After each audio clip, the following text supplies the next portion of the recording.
السلام عليكم. لا تنسوا الاعجاب بالفيديو والاشتراك في القناة تشجيعا لنا لنستمر بنشر المزيد إن شاء الله. السلام عليكم ورحمة الله وبركاته. أهلا بكم مع موعد مباراة الأهلي القادمة مع سيمبا التنزاني في مباراة ذهاب الدور ربع النهائي من بطولة دوري السوبر الأفريقي لموسم 2023 والقنوات الناقلة. وإليكم تفاصيل هذه المباراة ولكن بعد هذا الفاصل.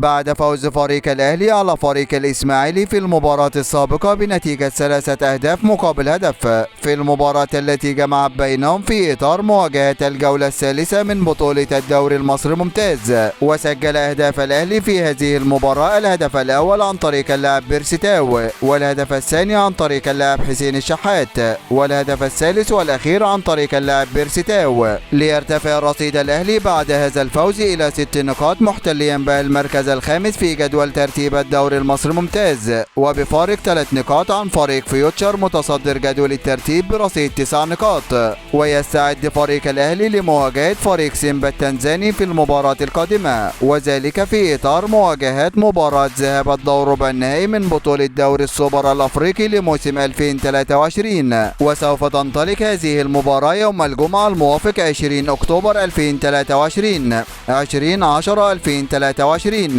في تمام الساعة 4 مساء بتوقيت تونس والمغرب والجزائر، 5 مساء بتوقيت السودان وليبيا وفلسطين، 6 مساء بتوقيت مصر والسعودية وقطر والعراق واليمن وسوريا، 7 مساء بتوقيت الإمارات وعمان. وسوف تقام هذه المباراة على ملعب مكابا الوطني بالعاصمة التنزانية دار السلام، وسوف تنقل هذه المباراة عبر قناة أبو ظبي الرياضية 1 المجانية على القمر نايل سات.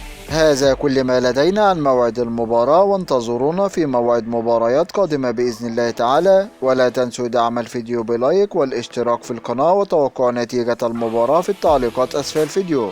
دمتم في أمان الله، والسلام عليكم ورحمة الله وبركاته.